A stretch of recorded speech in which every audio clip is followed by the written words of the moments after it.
नमस्कार दोस्तों, स्वागत है आपका प्रॉपर्टी मिश्रा शो में। मैं हूं आपका दोस्त, आपका भाई प्रदीप मिश्रा। और आज आपके लिए स्पेशली एनआरआईज के लिए बेहद ज़रूरी और रिस्क अवॉइड करने वाली प्लानिंग लेकर आया हूं। अगर आप विदेश में रहते हैं और भारत में प्रॉपर्टी बेचने की सोच रहे हैं तो कौन सी गलती भारी पेनल्टी में बदल सकती है। हम बात करेंगे फैमा लॉ, बैंक अकाउंट की सही प्रॉपर जो प्लानिंग है उसकी व्यवस्था और एक असली कोर्ट केस की पूरी डिटेल, जिससे आप लाखों की पेनल्टी और कानूनी झंझट से बच सकते हैं। वीडियो को आखिर तक ज़रूर देखें क्योंकि इसमें आप पाएंगे मेरे खास टिप्स, डाटा और मेरी एक्सपर्ट सलाह, जिससे आपके सारे डाउट्स क्लियर हो जाएंगे। ऐसे और फ्यूचर में रेगुलर इन्फॉर्मेटिव वीडियोस देखने के लिए इस चैनल को आपको सब्सक्राइब करना है और अगर वीडियो पसंद आए तो लाइक, कमेंट, शेयर ज़रूर करना है। नमस्कार, मैं हूं प्रदीप मिश्रा। प्रॉपर्टी मिश्रा शो में आपका स्वागत है। यहाँ हम आपको प्रॉपर्टी और प्रॉपर्टी मार्केट की हकीकत बताते हैं। नो बकवास, डायरेक्ट काम की बात। चलिए शुरू करते हैं। शुरुआत करते हैं फाइनेंशियल गलतियों से बचने के एक केस स्टडी के साथ। हाल ही में एक एनआरआई अवतार सिंह सिखों ने भारत में 90 लाख रुपए की प्रॉपर्टी बेची, लेकिन पैसों को अपने रेजिडेंट सेविंग अकाउंट में जमा कराया, जो उन्होंने इंडिया छोड़ने के बाद भी एक्टिव रखा था। बैंक या खुद उन्हें उस अकाउंट का स्टेटस बताना चाहिए था, लेकिन गलती हो गई। कुछ समय बाद ईडी यानी एनफोर्समेंट डायरेक्टरेट ने फैमा उल्लंघन की नोटिस भेज दिया। कोर्ट में मामला गया और आखिर में इरादतन गलती न मानते हुए 5 लाख की पेनल्टी को कम करके 1 लाख रुपए कर दिया। हालांकि नियम के मुताबिक पूरी रकम का 3 गुना जितना फाइन संभव था, यानी 2.7 करोड़ तक जुर्माना भी लग सकता था। हम सब में कई लोग सोचते हैं कि अगर टैक्स सही भरा तो सब सही है, लेकिन सच ये है कि इनकम टैक्स और फैमा दोनों अलग अलग पालन अनिवार्य है। जैसे ही आप एनआरआई या ओसीआई बनते हैं, आपके भारत के सभी पुराने सेविंग अकाउंट को तत्काल एनआरओ नॉन रेजिडेंट ऑर्डिनरी में कन्वर्ट कराना जरूरी है। अगर आपने ऐसा नहीं किया और प्रॉपर्टी बिक्री या पैसा पुराने सेविंग अकाउंट में लिया तो यही फैमा उल्लंघन बन जाता है।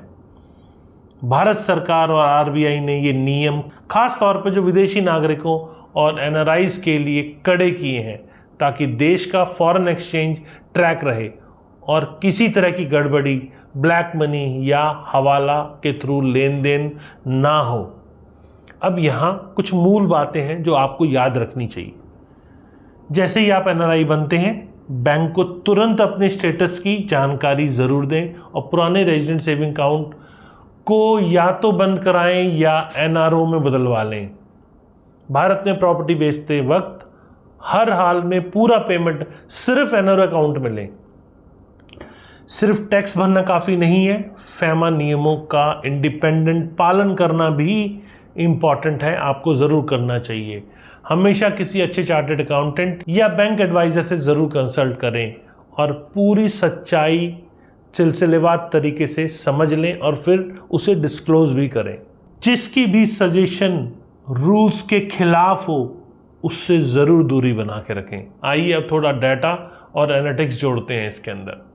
आरबीआई और नेशनल हाउसिंग बैंक के डाटा के मुताबिक हर साल करीब 35,000 से ज़्यादा एनआरआई भारत में प्रॉपर्टी बेचते हैं। इनमें से लगभग 18 से 20% केस में या तो बैंकिंग गलती या फैमा उल्लंघन के कारण नोटिस या पेनल्टी की स्थिति बन जाती है। 2023-24 में ही ईडी ने लगभग 200 से ज़्यादा केस प्रॉपर्टी ट्रांजैक्शन पर नोटिस भेजे थे।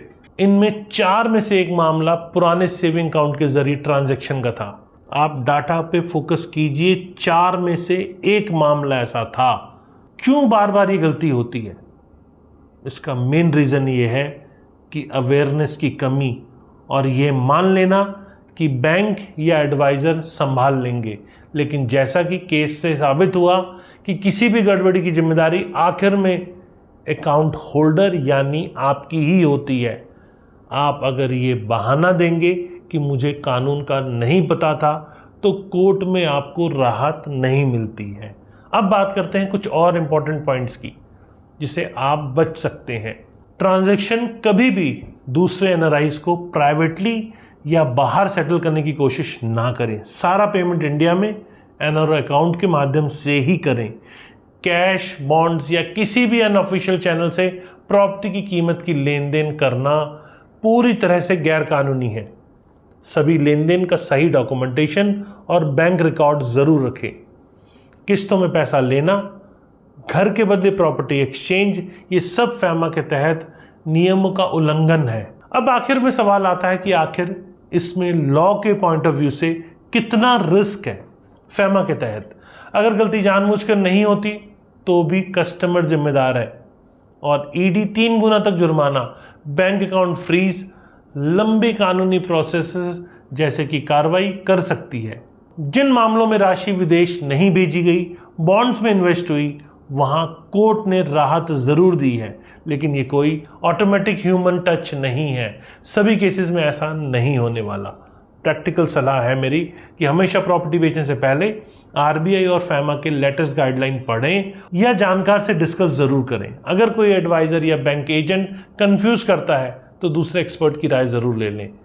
आपकी सारी बैंकिंग डिटेल्स का अपडेट रखें और डॉक्यूमेंट्स की कॉपी सुरक्षित रखें अपने पास। यहाँ एक बेसिक डाटा जो बेस्ड उदाहरण के तौर पे एग्जाम्पल के साथ आपको बताता हूँ कि 2023-24 में कुल एनआरआईज प्रॉपर्टी बिक्री की लेन देन की संख्या 35,000 के आसपास थी।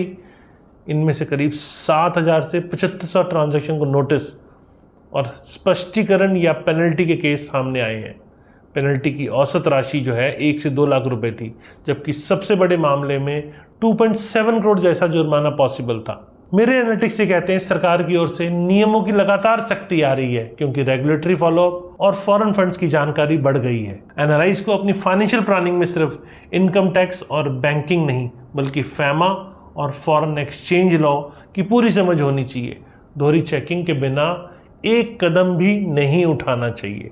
अगर आपको मेरे द्वारा दी गई सारी जानकारी प्रॉपर तरह से गाइड जो मैंने कोशिश करने की अगर आपको अच्छी लगी तो सारे अपने एनआरआई फ्रेंड्स, रिश्तेदारों और तमाम सोशल ग्रुप्स में शेयर ज़रूर करें ताकि कोई भी इस प्रकार की छोटी भूल के चलते बड़ी कानूनी दिक्कत में ना फंसे। चैनल सब्सक्राइब ज़रूर करें, बेल आइकन ज़रूर दबाएं। अगली बार फिर मिलेंगे नई रियल एस्टेट की और बड़ी मैक्रो और माइक्रो एनालिसिस के साथ। नमस्कार, जय हिंद।